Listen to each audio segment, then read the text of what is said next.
சமத்துவ மக்கள் கட்சி தலைவர் சரத்குமார் சென்னையில் முதலமைச்சர் ஜெயலலிதாவை சந்தித்து பேசினார். பின்னர் செய்தியாளர்களை சந்தித்த போது பேசிய காட்சிகளை தற்போது பார்க்கலாம். ஒரு சந்திப்பு.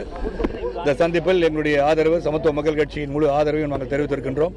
மற்றவர்களை இன்னும் ஒரு சில நாட்களில் அறிவிப்போம் என்பதை தெரிவித்துக் கொள்கிறேன். திடீர் சந்திப்பு எதுக்குங்க? ஏற்கனவே கூட்டணியிலிருந்து வெளியேறதா சொல்லியிருந்தீங்க. பாஜக கூட பேச்சுவார்த்தை. இது திடீர் சந்திப்பு அல்ல, ஏற்கனவே இந்த கூட்டணியில் இருந்ததுதான்.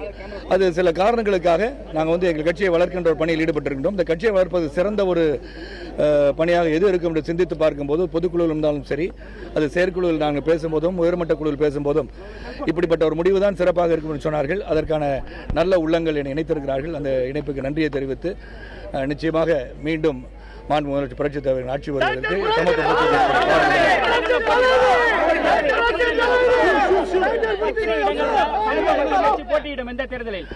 அது மற்ற விவரங்கள்லாம் நம்ம அப்புறம் சொல்லுவாங்க.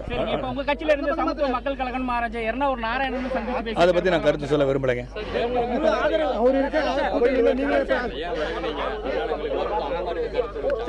இல்ல, அந்த மாதிரி எந்த ஒரு பரிமாற்றமான செய்திகளும் நாங்கள் எந்த ஒரு அதை பற்றிலாம் நாங்கள் பேசல. அந்த ஆதரவு தெரிவித்தோம். அந்த ஆதரவு